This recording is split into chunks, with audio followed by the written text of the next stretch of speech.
Your world was good. It's your man Silex again, and I'm wishing you all guidance, protection, and blessings from the Most High. Always.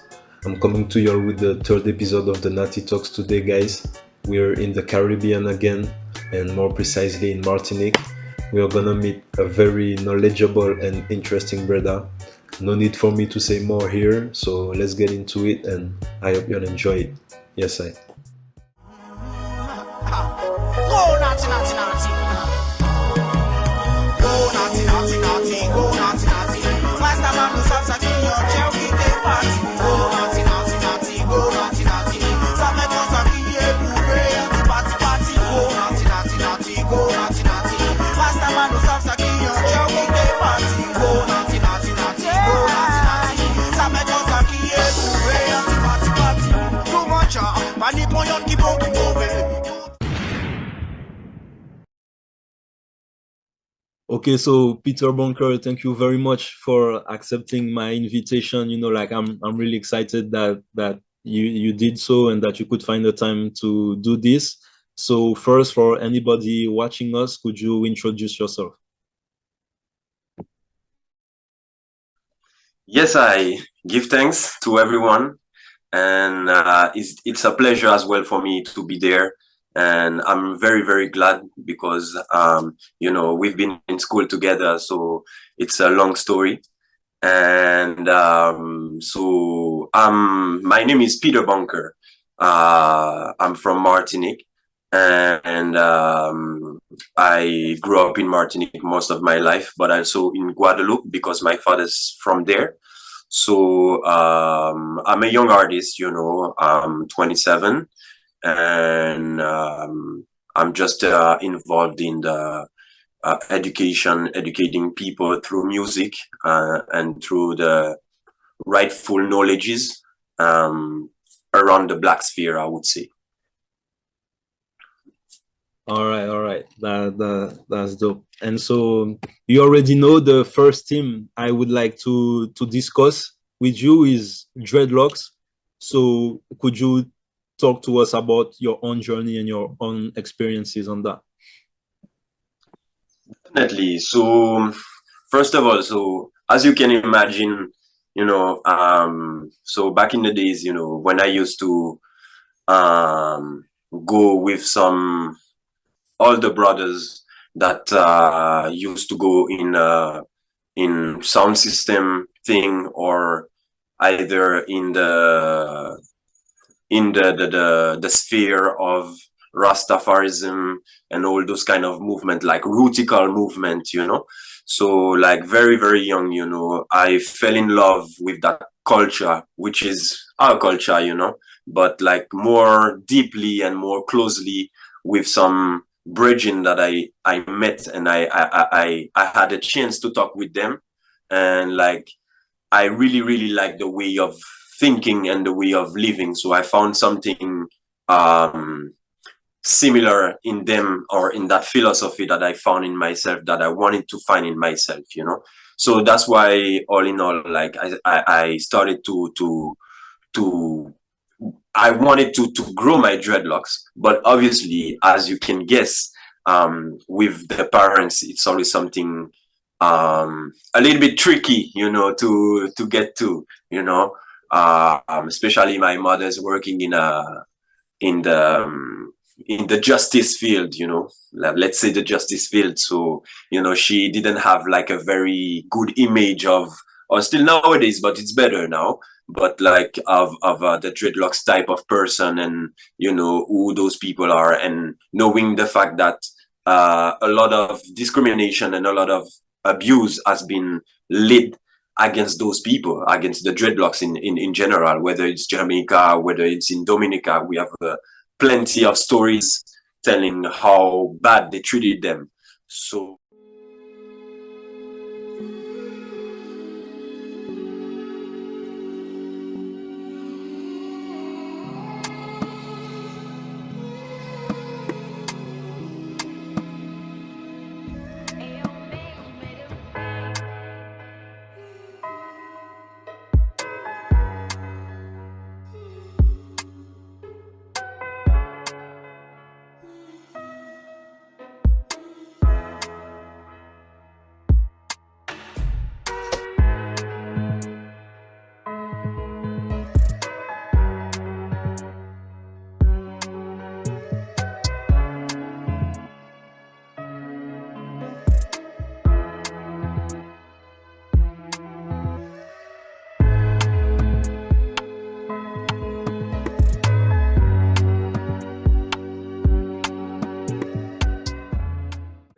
So my journey started like with a negative response from my mother to grow my dreadlocks.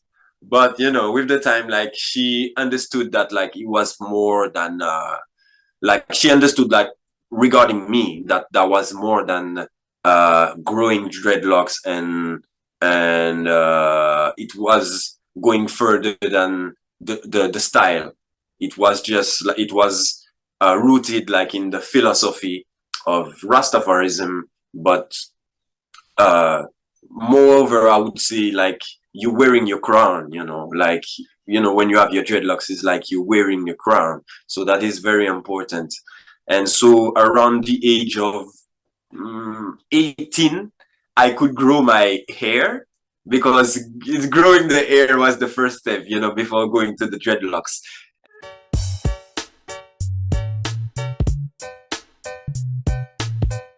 And so I did braids, like just to make them grow a little bit stronger and longer.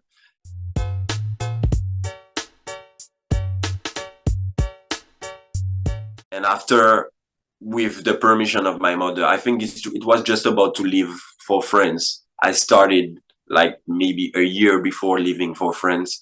I started my dreadlocks.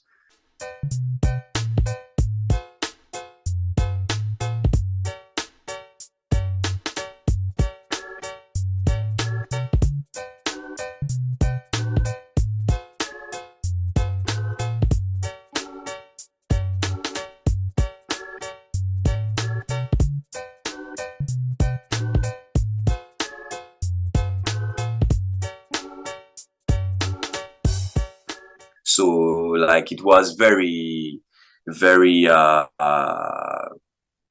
would say at that time unpopular, knowing the fact that like I started it roots. I started it not like everyone, just like I did twist, but my twisted was rough, rough on the edges. So I might be rough around the edges, maybe yes. So, like I could say I talk to a lot of people, but you know how it goes, like, you're not gonna find job, it doesn't look nice, and those kind of small talks, But anyway, I knew the reason why from the beginning I was doing it. So I didn't care about that. And I went for it anyway. I keep it nappy and I do what make me happy, and nobody can deny me that I'm blessed. So after that, just like most of my journey of my dreadlocks, I spent it like in France, So at some point, I started because I used to take it from the roots and twisted it, so it doesn't get too messy. But at some point, because I knew, and from the beginning, I said to myself, I know it's gonna be roots. So let's take it roots. So I didn't twist them anymore. I just said like, okay, it's a roots. So I let the roots do whatever the roots want to do. And, I just like, let it grow like this, ever since. And, now I'm 27, so it's been 8 years ago that I started my dreadlocks. Yeah, I just I'm still applying the care that's appropriate for it. I use different shampoo. I use aloe vera. I use different type of plants that can make it shine, make it clean, make it look good. And that's how it goes. That's how it goes. Okay. And so you already kind of touched on this. You said that for you it's representing your crown, but like, so that was my question. Like, could you elaborate on the meaning maybe that they have for you? Like, yes, for sure. I would say, and from some conversation that I had with some people, and even like documentaries on dreadlocks, and we have to know, first of all, I'd like to say that like dreadlocks, most of the time people think that dreadlocks comes from the movement with Rastafari. Yes and no, because as far as we can go back in history, the first people who used to wear dreadlocks, and still nowadays you can find a lot of people, a lot of tribe in Africa, in villages, in different villages that wear their natural dreadlocks, you know.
So as far as we can go back in history, like we can go to ancient Egypt, where there was like people wearing dreadlocks. But when I say people, I mean like you had to be initiated to a certain science, a certain spiritual meaning, way of meaning, a little bit like Rastafari. So, you know, it's like, it's getting close, you know. But at some point, you used to grow your dreadlocks.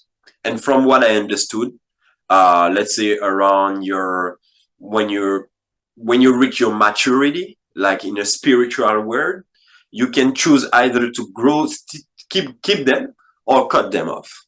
You know, you have the choice.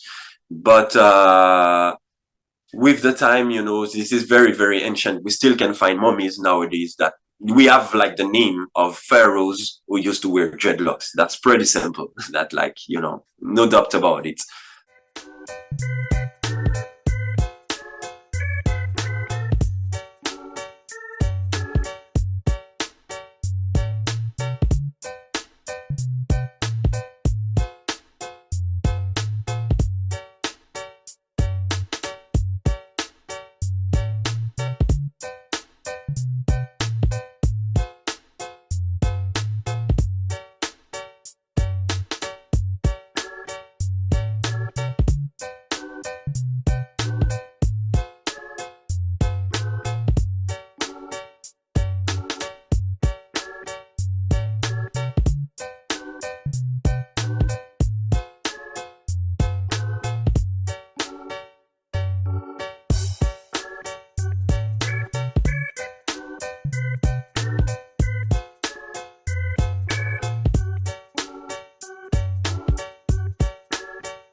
But when I say crown, to answer your question, is because some people believe that also like your dreadlocks is the extension of your brain. So it is something very likely for the black hair, especially because our hair is known to conduct electricity. So it has been proven, like through science nowadays, that the African hair, even in the shape, you know, when you see like the shape of our hair, which is curly and goes like when you take a bulb, a light bulb, and you see like the strings inside, how it's twisted, you know. So at the same it goes. So you have to really see it like at something where energies flows back and forth. And in that sense, like it's a crown because with your natural hair, you can emulate nature. Because as you see, like we have plenty of different style that black men use as a hairstyle that you can go find in the nature. When you see the afro, I can show you an afro like in the nature, you know. And it is very funny because our hair, what we have understand, what we have to understand with our hair is that like they have been made perfectly for to answer the aesthetic of the nature. You know, there is that reciprocity that like we perfectly in harmony with our nature, you know. So you can find that, and in that sense, that's where all the energy flows, because through your hair you can also associate it to your pineal gland, which is right there, you know. And in that sense, that's why, you know, when you wear dreadlocks, they tell you like you have to get a certain way of thinking. You cannot think like, you know, think bullshit, you know, if I can use the expression. uh and in that sense, that's very important, that like when you grow your dreadlocks, you know why, you know why, because, you know, oftentimes you're gonna go to places and people not gonna like it, you know. But do you have to care, or you do have to don't care, or you have to know why, the reason why you just at first, in the first place, you made it. So yeah, I would say like that's where like the crown really comes into place, in the sense of knowing who you are finally. You know, because even nowadays, like people in our community, you know, you see a lot of them like wearing dreadlocks, but they're not necessarily Rastafari, or they're not necessarily associated with something spiritual. But the analysis that we have to do is themselves, they understood that by wearing this type of hairstyle, let's call it like this, they have been rejected from some places. You know, they understood, without having the dreadlocks, they understood that they've been in the kind of place they're living, in the kind of situation they are, they've been rejected from the first place. So understand that when they grow their dreadlocks, it's another way of for them, I think, to express that rejection. Because, you know, like when you have your dreadlocks, of course you're going to be rejected in some shape or form. So I think I don't know if many are aware of that, but I think that's an observation that we can make by seeing them, because a lot of them out there do bad things. You know, they wear dreadlocks, but they do bad things, you know. I think that's another debate, but the fact that those kind of people, specifically wearing dreadlocks and are isolated from society or rejected, is not any accident for me. It's from something really relevant of the situation that they are living in, because they're trying to just express another way of their own, another way of their own, to say that they're misunderstood, and they're not happy with the life that they're living right now, you know. So we have to see it like as a form of expression from them, you know, to say help me, you know, or, you know. True. But nowadays, like you can see, I'm talking for now, because I've noticed that like this image of the dreadlocks has changed, and you can see definitely in different position. Like I remember like we have this famous tour towards the end of the year, the Leol. And I remember I've seen a police officer, a woman with dreadlocks, and that's something that you would never ever see like 10 years ago, you know. So, but that's something else, you know, because it's also a reflection of what's happening on the other side. Because, you know, if like they're recruiting people with dreadlocks, it means that like they understand that like they're in a very bad position. But anyway, I think that was very true what you said, like, and people like, you know, say that, for example, like a job in an office, and in a building, and those kind of type of energy don't align with who they are and with the dreadlocks itself. Because, you know, when you go there, when you go in those types of job, you have to get dressed in a certain way, you have to get sharp, you know, you have to get shaved, you know, everything have to be, you know, yeah, exactly, you know, no, but you know what I mean, it's like, but in the place, so like it's really more exaggerated, you know. It's they're trying like to put you in a different category, you know, in a different category that's not necessarily who you are. And so that's where when you see that distinction, and people who have dreadlocks, you know, like they say, oh no, thank you, you know, because that's not really who am I. Okay. And so so you mentioned this also already, but the same again, I would like for you maybe to elaborate in terms of your maintenance routine. Like what products, you know, do you think work for you? Maybe like the frequency you do your different procedures and stuff. Yes, definitely. So I use different type of shampoo. For example, I use dry shampoo. So I have like 3 different shampoo. I have one is just for, I'd say, like general maintenance, you know, like in order like just to get it clean, you know. And after I go with the aloe vera. I just go in my garden, I pick up some aloe vera, like straight from the earth, and I just cut it open, and I harvest all that glue, that juicy glue, and like apply it on my hair, like make sure everything goes everywhere. And after I go dry it under the sun. It's perfect. It's the best way. And then I go with another one.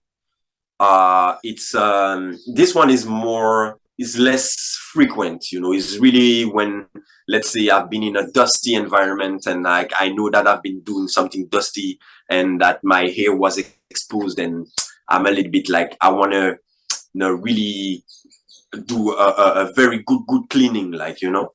So this one is with hot water, like not so hot, but like, you know, like cold warm water, and I put some lemon inside, white vinegar, and bicarbonate sodium, the yeast, I think they call it. I'm not sure. We're gonna look it up, but Yeah. Okay. I think it's the yeast, or bicarbonate sodium, I think it's called. And so I do those shampoo, like the one with the soap. So I use usually black soap, but any soap that is, I would say, natural and have like natural ingredients inside, I go, because I like to taste which one, like depending on the flavor, depending on what's inside, you know. I know like there's different characteristic. If you want your dreadlocks to grow, if you want them to get shiny, you know, so you have different type of soap. But I'd say like the black soap works very well. The charcoal one is very good. It's very good.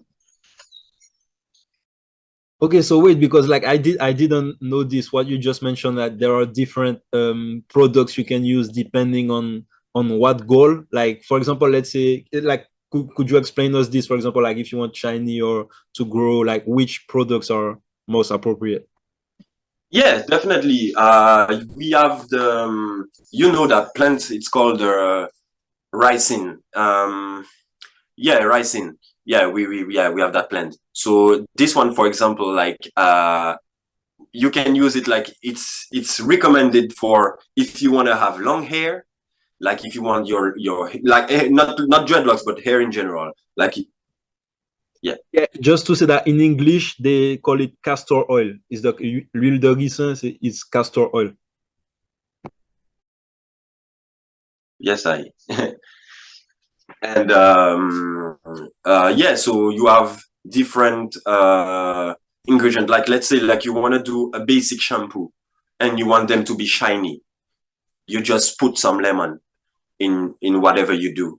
You just put some linen and like you'll see like it's gonna shine. You go under the sun, you're gonna see like it's very, very shiny. I also use like different type of oil sometimes. Like let's say I want to go to a party or like I want to go out sometimes and I want my dreadlocks to look like, you know, they're shining and everything. Even in the beard, sometimes I can apply some. You can use hemp oil. Very, very good. Hemp oil. Yeah, it's very, very, very good for that.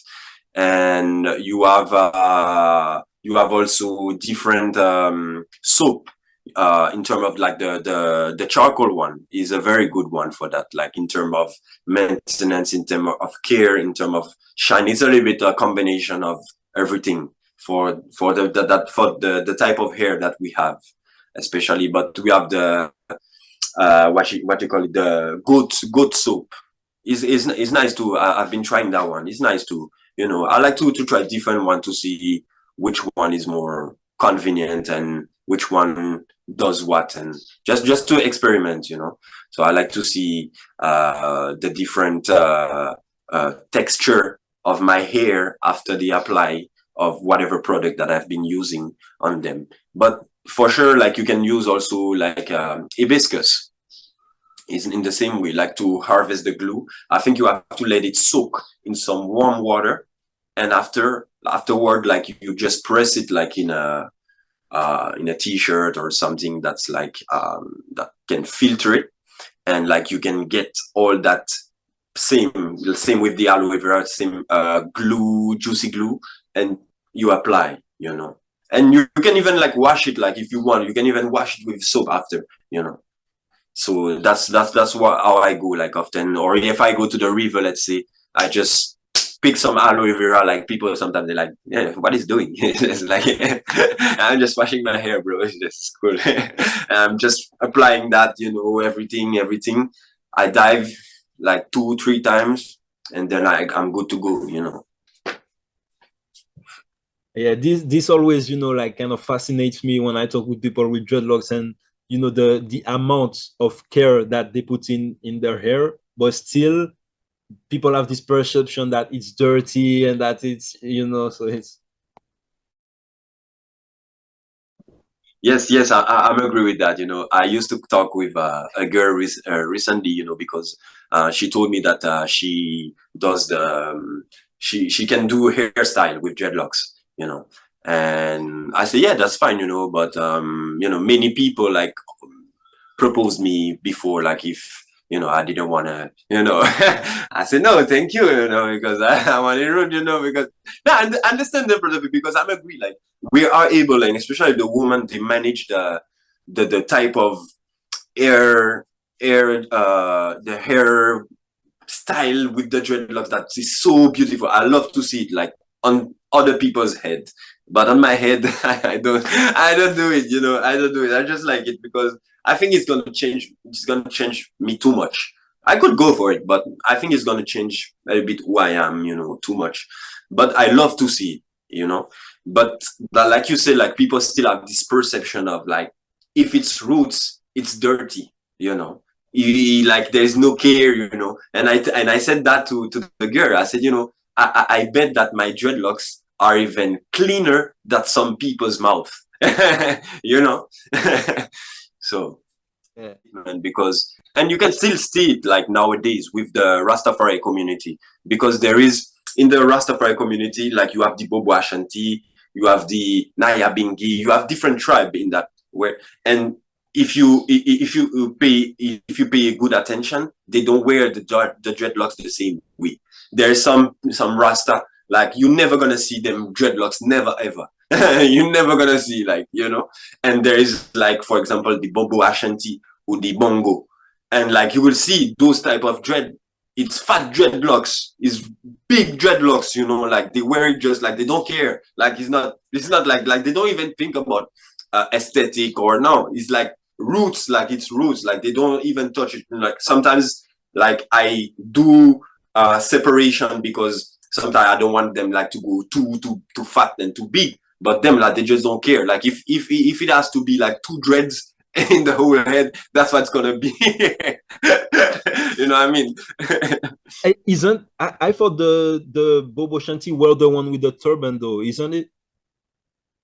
Yes, yes, yes, yes. You're right. You're right. But in some of them, that's where it's not really always like coherent, you know, because some of them like you never see that them dreads like the bobo dreads like it's always hidden. But there's some bobo dreads that like tell that they're gonna tell you anyway that they're bobo dreads. And yes, indeed, like I mean, oftentimes like they live more in the mountains. That's where you're gonna find them, and you maybe gonna have a chance to see their dreadlocks. But in general, those tribes, like even though if it's most of the time cover up, but you'll see that their dreads are very fat, you know, like yeah, it's nothing like usual. Let's say it's a very very big dreadlocks, you know. But that's very interesting what you said about the ancient civilization, because I told you before about that pharaoh who used to wear dreadlocks, and you could see like even on the sculpture of his face that he was twisted. He had like very nice dreadlocks, but that was, you know, like you could tell that he was a king. You know, it's just like not that if you have bongo, you're not a king, but you could say that okay, this man represents something higher than, you know. You can tell. Hmm.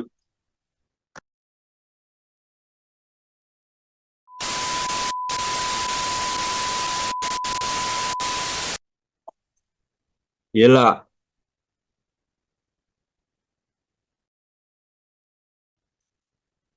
Oh, ou vini sape ba yo là. Ok. Respect. Ah là, on mettait en tenue sérieux bah celui-ci Oui, là. Anthony Obijoul. Faut que mettez là Obijoul. Et oui, on derrière, oui, on connaît. Normal. On les dit à frère. Eh ben nous là, faut manianti. Eh Ouais. ben faut ouais pas ni hasard aujourd'hui, ah ouais, nous te pour faire aujourd'hui ou ça pas qui ça. Plusieurs raisons. Mhm. Déjà. Et deuxième bail là, c'est que aujourd'hui, c'est jour potal en bas, nègre à sous toute la terre, à sous hauteur que c'est aujourd'hui que et Dessalines et puis Haïti foutait Napoléon a volé. Et c'est Mais c'est aujourd'hui la bataille de Vertier, hein. C'est la plus grande bataille que faut unique au monde. C'est unique. C'est-à-dire ah merde. Oh, ça a toujours qu'arriver au sable. Sentiment.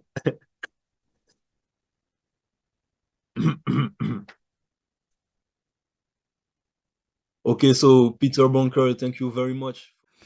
Serious. Your world was good. It's your man Silex again.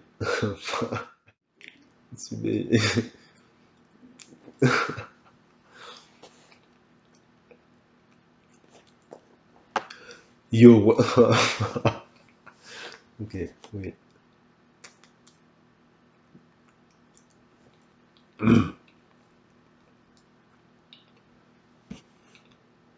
Your world was good. It's your man Silex again.